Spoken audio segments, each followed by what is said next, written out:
I've worked night shifts at Walmart for almost 5 years now. I have done so ever since I dropped out of school. I stock shelves, rotate out dairy, handle trash runs. It's not glamorous, but it's quiet, and I don't have to deal with customers too much, which is honestly a win. I don't know why I'm typing this like you've never been to a Walmart before, Lamau. I guess I'm just stalling because I'm nervous. This story isn't about Walmart, not really. It's about what's behind it. More specifically, what's beneath it. The one that I work at least. I live in a small town in Nevada. One of those dusty places where half the buildings haven't changed since the 70s, and everyone drives lifted trucks, even though there's no reason to. I'm not going to name the specific town, just in case. Just know that the population is much, much smaller than Las Vegas. We're still big enough to have the usual stuff like Walmart, Circle K, a pawn shop, a vape store, and a big-ass dirt lot behind the strip mall where they occasionally park trailers and shipping containers. A few months back, corporate decided to expand our loading dock. They wanted a second ramp to make deliveries more efficient. To do this, they brought in a construction crew to start tearing up the asphalt behind the store.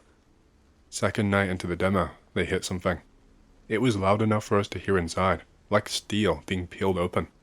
We thought it was just a busted water line or something, but the construction foreman came into the break room looking pale and tight-lipped. He made a call from the manager's office, and the next thing we know, the whole site is roped off. Probably wouldn't be weird on its own. Maybe these idiots burst a water pipe or something crucial down there. What followed is what made it so much worse.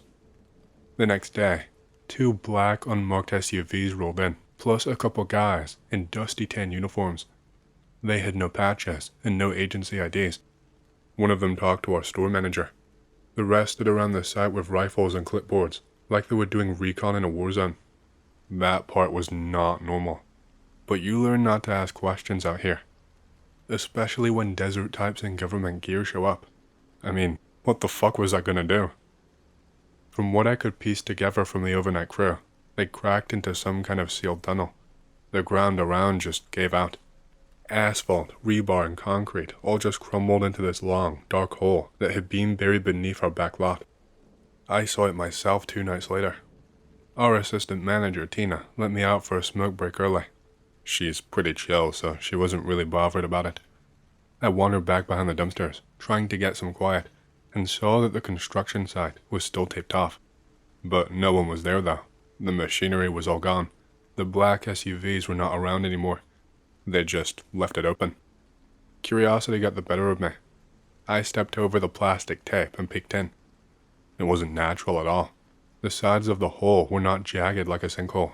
They were reinforced. They were lined with old, rusted steel panels and welded crossbeams.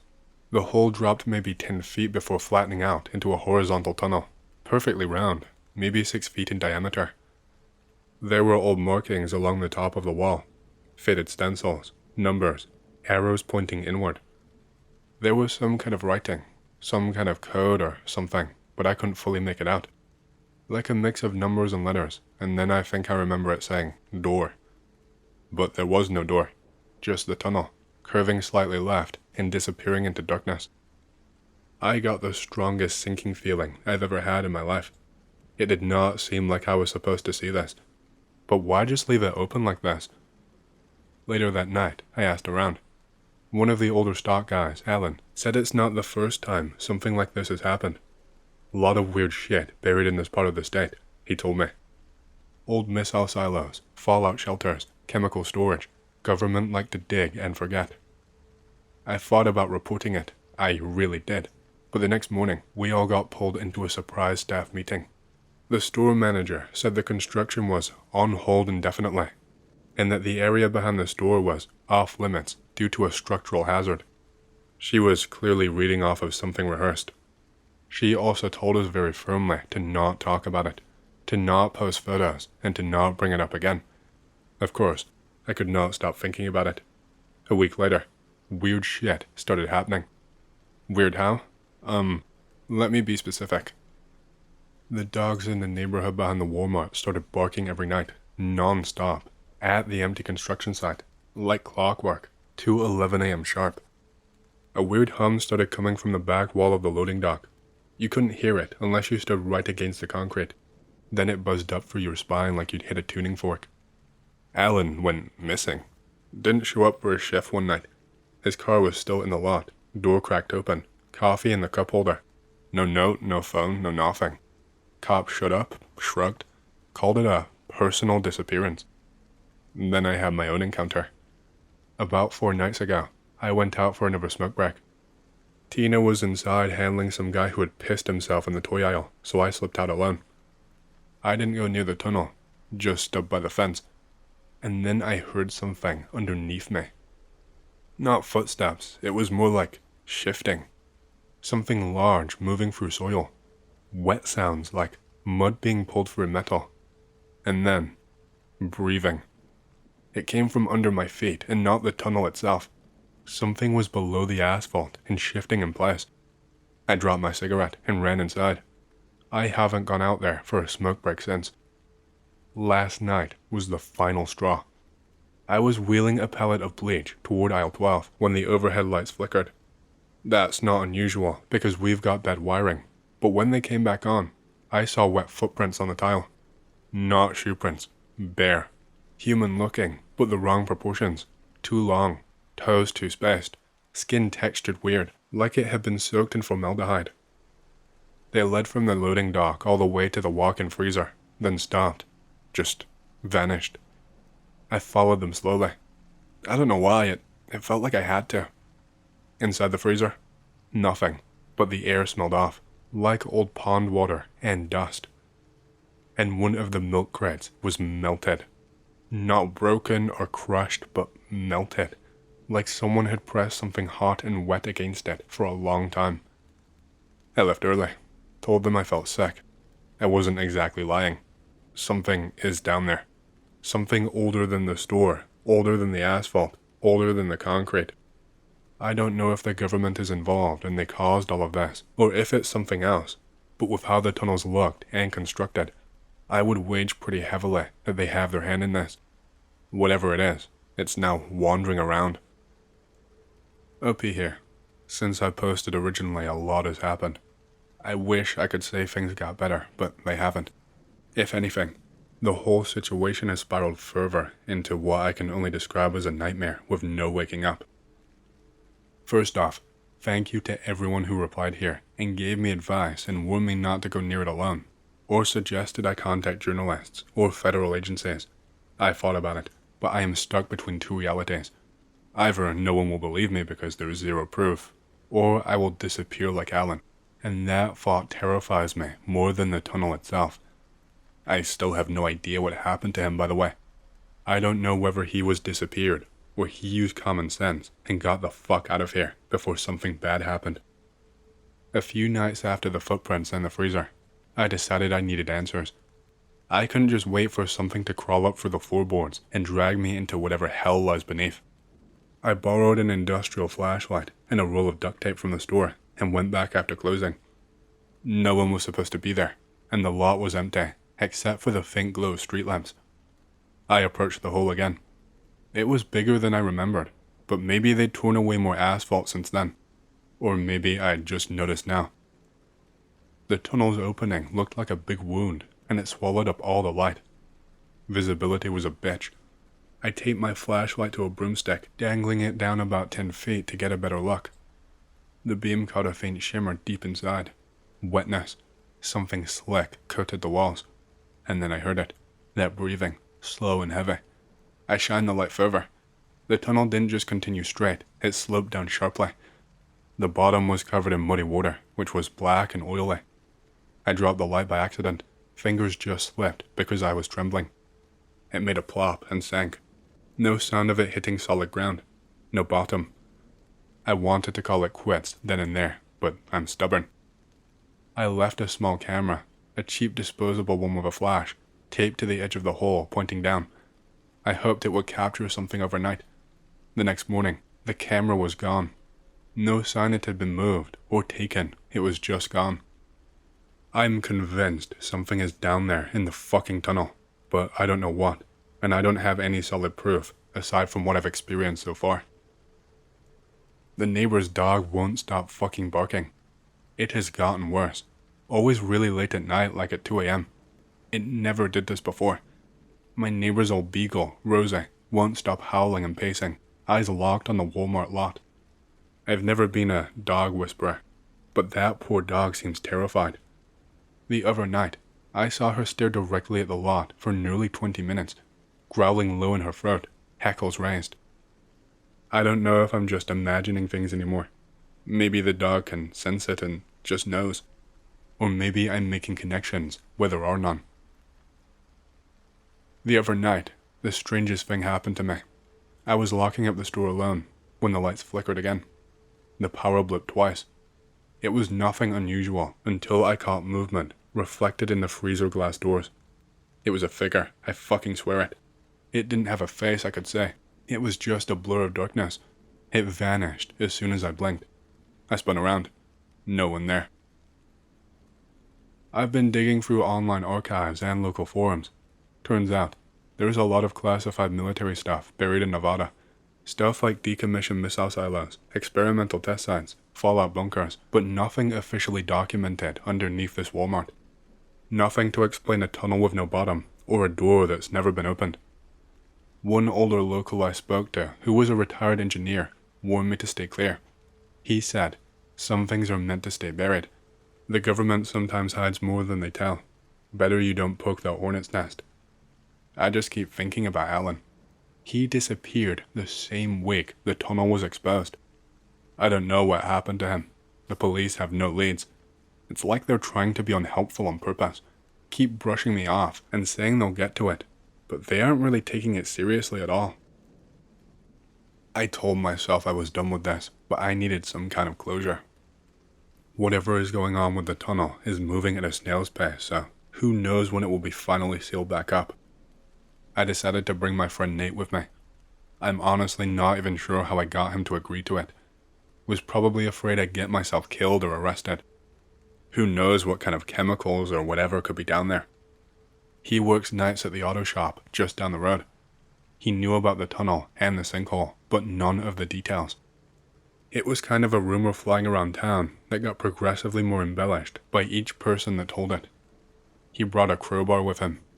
We waited until after 2 a.m. The lot was empty, still not taped off or with any warning signs. The government is useless for this town.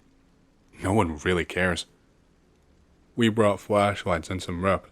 Didn't plan to go far, just wanted to see how real it all was. If I was losing my mind, or if something had actually clawed its way up from underneath the store.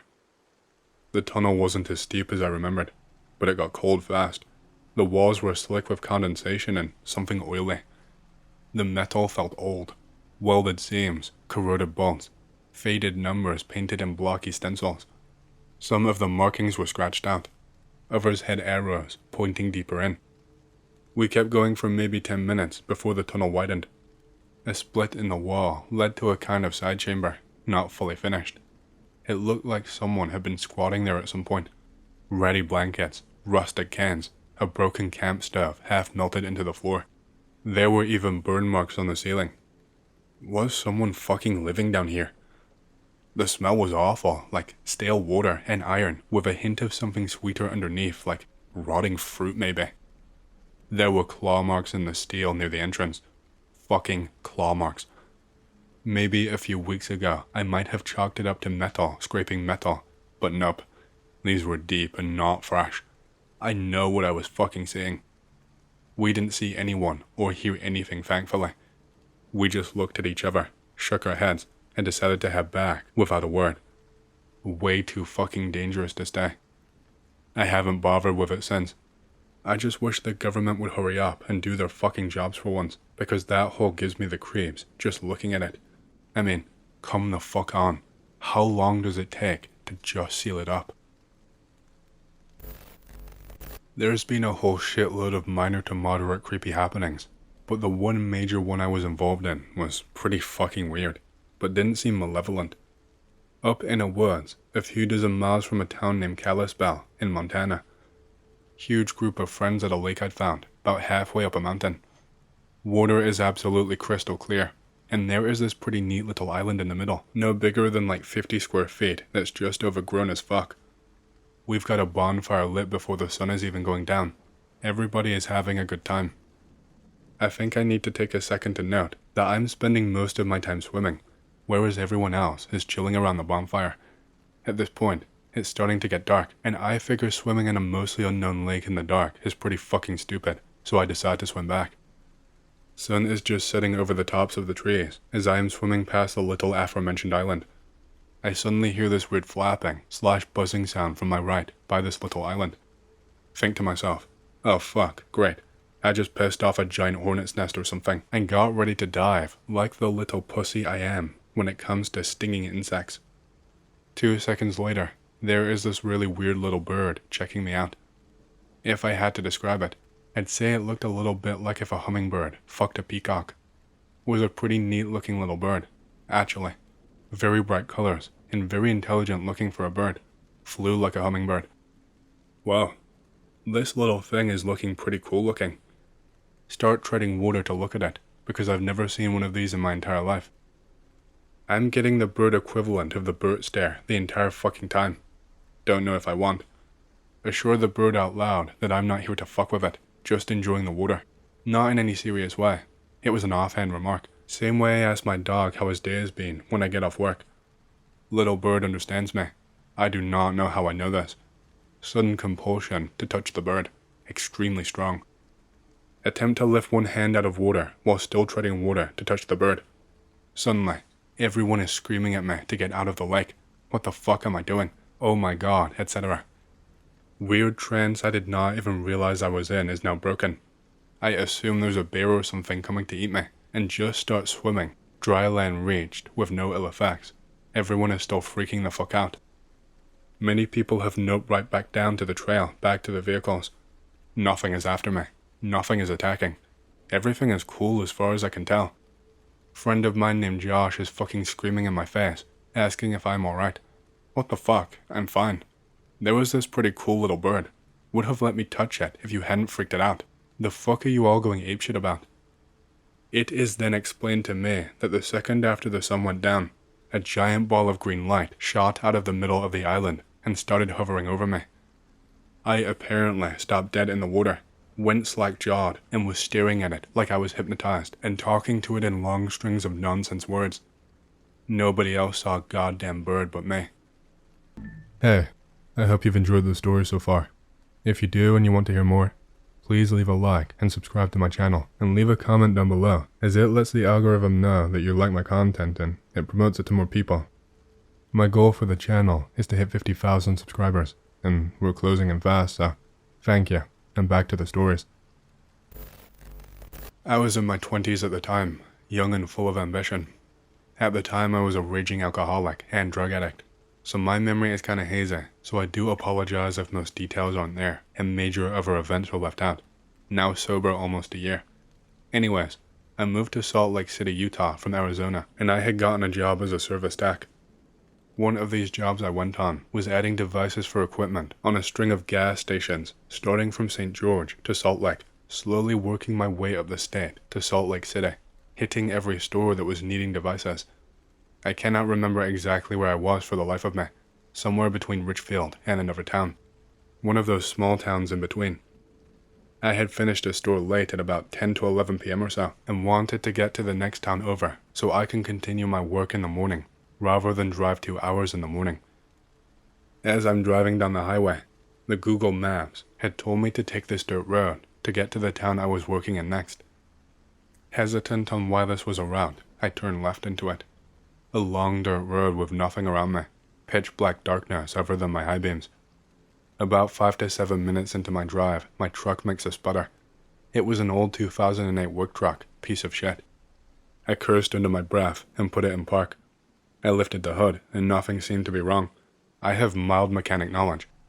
Of course, I look down at my phone and see I have no cell service at all. I check my work phone and the same thing. My only option here was to pretty much either wait it out until daytime, or find a spot where I can get a bar of service. So I took option 2. Also, I usually carry firearms, but this trip I have forgotten to bring it with me. Wielding a 10-inch pipe wrench and a Milwaukee flashlight, I walked into the desert, determined to be rescued from the dark abyss. I'd like to add that this road was barely paved. I mean, you would not even take a truck on this unless you had to, or it led to a specific point. I wouldn't even call it a road, more a trail. Brush and trees lined up the trail like a natural wall.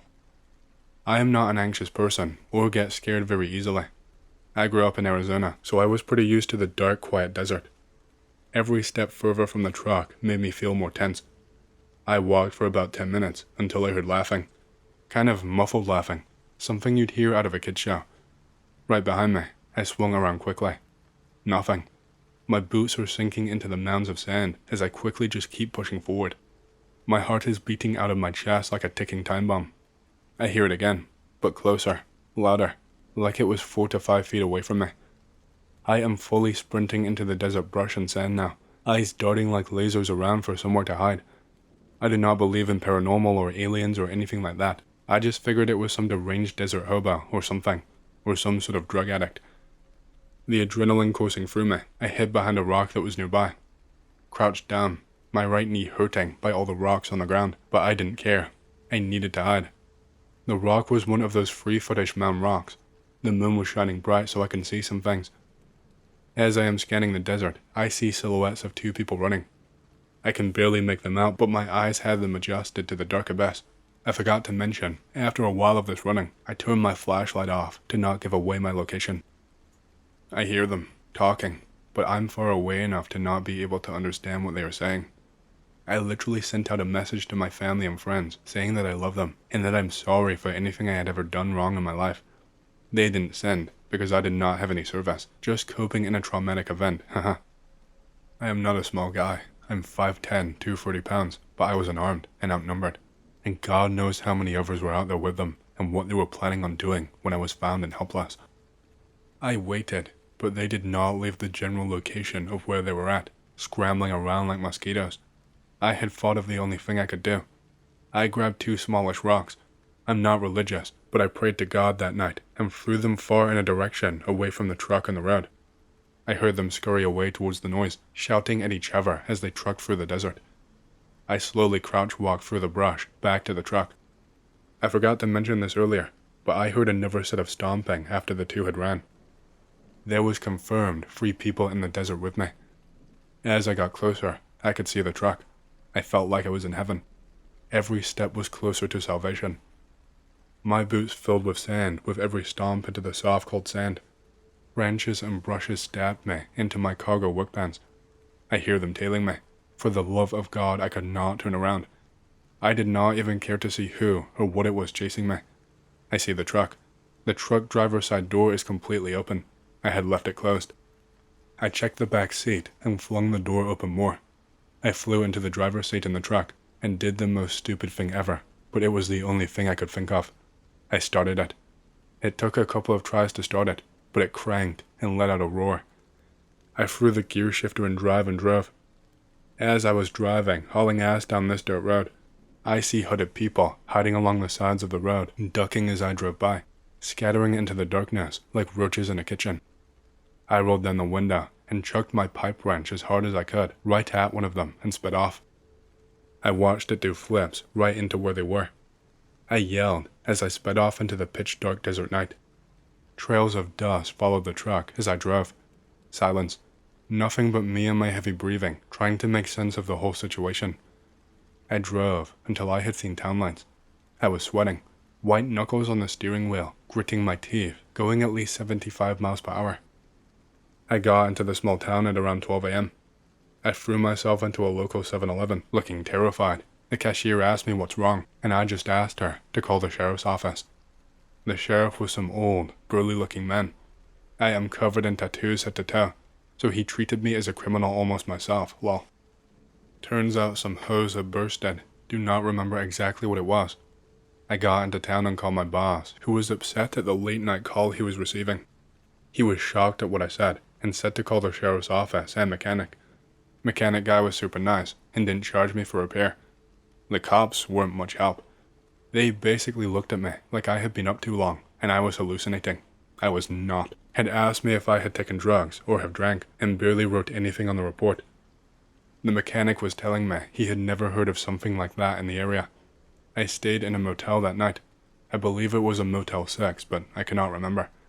I swear I did not get a lick of sleep that night after I showered the dirt off of me. I ended up returning home early and quit this job later down the line for other reasons. I have since moved out of Utah to Florida. A photo I had taken on the service call had came and reminded me of the story. I had to write about it. I had to tell someone. Was this a robbery? Were they trying to hurt me? Did they see the work truck and say, "Ooh, expensive tools and copper"? I have no idea. I'm just curious, who do you think these people were? And why were they hunting me like an animal?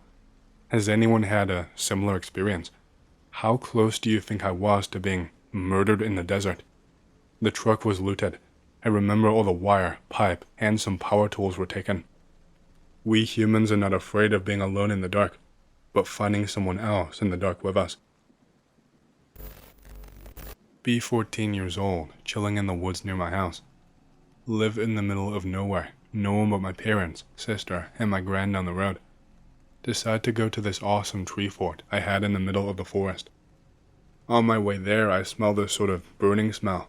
Thought that there was a forest fire because lately we had a drought, so forest fire might be happening. Find a campsite with a put-out fire and a trash pile. Root around in the trash for a while. Suddenly, an arrow hits the tree and cuts my arm a little. Nope, fuck that. Run home and tell my father. Tell him about the arrow and show him my arm. He grabs his 12 gauge and heads into the woods. Hear gunshots and my dad runs out of the woods.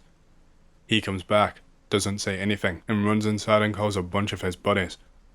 They all show up with guns and dogs, and there was around 20 to 30 guys. All head into the forest. Show up 4 hours later with a dude tied up with a bag over his head. Dad is calling the local sheriff.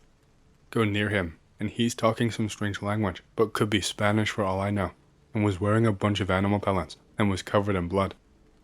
They put him in one of the guy's trucks, but when the sheriff arrived, the dude broke free and left the truck. The scariest part about it, though, was that they found him waiting in my treehouse in one of the closets. They had more searches, but turned up nothing. I don't go into those woods anymore. I went there one last time and felt watched the whole time. Be me. Be an Irish guy. Be in Macy's Wood, Dublin. The place is at the base of Montpellier Hill, the famous location of the Hellfire Club. Looking for an ancient wedge tomb with my dad. Find tomb. Pretty good, but it is really, really ruined. Look around the forest at the remains of the old Macy estate. Find the remains of the estate's ice house. Despite it being in the middle of summer, I can see my breath in the air. The ice house is falling into the small river. There is a little dark tunnel you can just about crouch into. I look inside of it. It is pitch dark. At this point, I am being a massive pussy and call in 2 spoopy X shit because of the aforementioned being a pussy. Dad calls me to leave. Sure thing, Dad. Look back into the tunnel one last time before I leave. My eyes have been getting used to the darkness, so by now they had fully adjusted. Way back in the little tunnel, right at the end of my vision, is a small figure, child-sized, white and crouching, looking right at me, just staring at me. Nope.exe has crashed and needs to be restarted. Great-great-grandfather saw the devil. GGG likes to ride into town and have a drink. Getting real late. Decides to walk home instead of falling off his burro. Walking his donkey home when he comes to the local stream. There's a boy crying at the edge of the water. What are you doing out here, little boy? It's real late. Something can happen to you. Let me offer you a ride home. Kid agrees, so Triple G saddles him up. As they're halfway crossing the river, Triple G sees the kid's shadow on the bridge growing. Tries to look back at the donkey. Sees that the child's legs have turned into 1 cow foot and 1 chicken foot on either side. Looks on top and sees the devil in the flesh. Insta-sober. They get across the bridge. The child and the handsome devil have both disappeared. There was a church on the other side of the river. Triple G hopes all the way home and tells everyone the story, white and shaky. Sorry, I suck at telling stories. Pretty rushed since it's a long day.